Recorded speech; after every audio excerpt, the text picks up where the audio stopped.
હાલો મિત્રો, જય માતાજી, જય શ્રી કૃષ્ણ. કેમ છો મિત્રો? મજામાં? ફરી એક વખત આપણે દાળનો વિડીયો લઈને આવ્યા છીએ, કારણ કે આજે અમારો ઉમંગ બનાવી રહ્યો છે અડદની દાળ.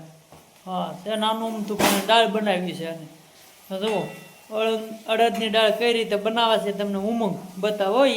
એ બધું એ કહે કે આ રીતે નાખો ને આ રીતે કરો ને એવું તો સાંભળજો, અને આપણે એની પહેલાં શીખવાનું છે આજકાલ.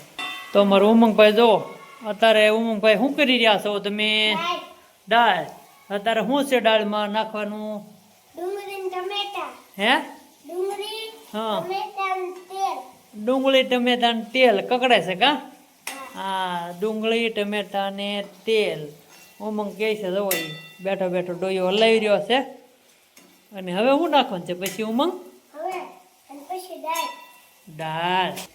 હવે આમાં ઉમંગ શું નાખવાનું છે? દાળ, મરચું, બીજી બધી એ વસ્તુ. ઘણો મસાલો બાકી છે ને? હા. હા, હજી ઘણો મસાલો બાકી છે. હા, જો અમારો ઉમંગ હતો ને અહીંયા જો બાજુમાં રોટલા સડી રહ્યા છે. હા, ના અમારે દાળ બફાઈ ગઈ છે કમ્પ્લીટ કુકરમાં. હા, ઘર ફેમિલીની દાળ છે આજ કા? મોટી પાર્ટી નથી ઉમંગ, આપણે ઓલા પણ હતી એવી મોટી પાર્ટી નથી ને, નાની પાર્ટી છે કા?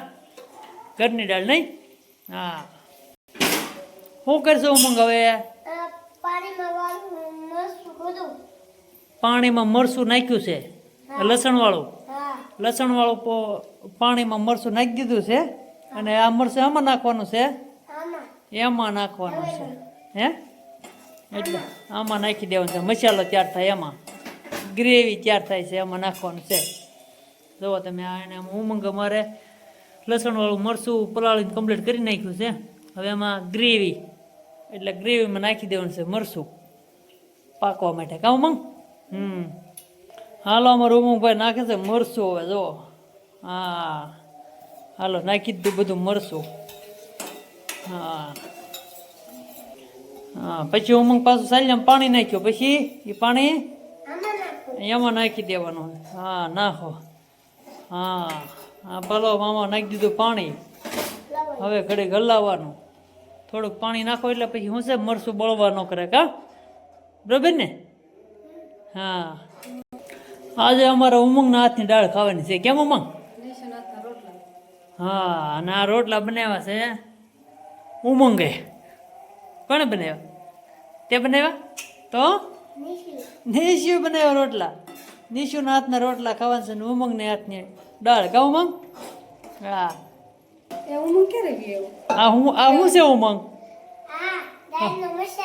થઈ ગયો કમ્પ્લીટ. હવે આમાં શું કરવા નાખવાનું છે? આમાં દાળ બફાઈ ગયેલી કમ્પ્લીટ છે કુકરમાં. હવે દાળ એમાં નાખવાની છે આમાં. કહું ઉમંગ? એટલે પછી દાળ થઈ જાય રેડી. હા, ઘડી. હા હા, એમ મેં દાળ બનાવી એમ તો કે. હા, શું કે છે ઉમંગ તું? હા હા, દાળ લખવાનું કેવું? અરે હારી લાગે તો કોમેન્ટ હારી કરીએ એમ કે. હા એમ, કારણ કે હું તો તમારે ત્યાં બનાવવા આવી એમ કે ખરો.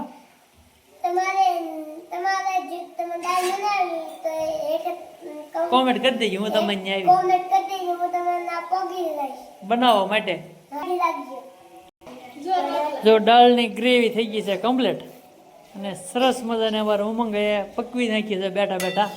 એ જો કિચન ઉપર બેઠો છે નિરાયતે એકલો. જોવો તમે, આ અમારું છે રસોડું, અને કમ્પ્લીટ ઉમંગ બેઠો છે. અને આ દાળ પપ્પા મારે બનાવી છે. કાંઈ વાંધો નહીં ઉમંગ, તું બનાવી નાખ. આપણે બધું એને મટીરિયલ આપી દીધું છે, એટલે એને નાખીને કરી દીધું કમ્પ્લીટ. અને એ પાકવા આવી ગયો છે. જો દાળ કમ્પ્લીટ ગ્રેવી થઈ ગઈ કમ્પ્લીટ. અને હવે આમાં નાખવાની છે દાળ. કા ઉમંગ? હા, દાળ એ કમ્પ્લીટ છે. હા, આમાં ઉમંગ મીઠું બીઠું નાખ્યું કે નથી નાખ્યું? નથી ખબર. મીઠું નાખવું જો ને તો. હા, મીઠું નાખવાનું બાકી છે. હાલો હાલ, જો નાખી દઈએ દાળ. હાલો, હવે નાખી દીધી આપણે દાળ કમ્પ્લીટ અંદર. એ થોડીક પડી હોવું મંગામાં.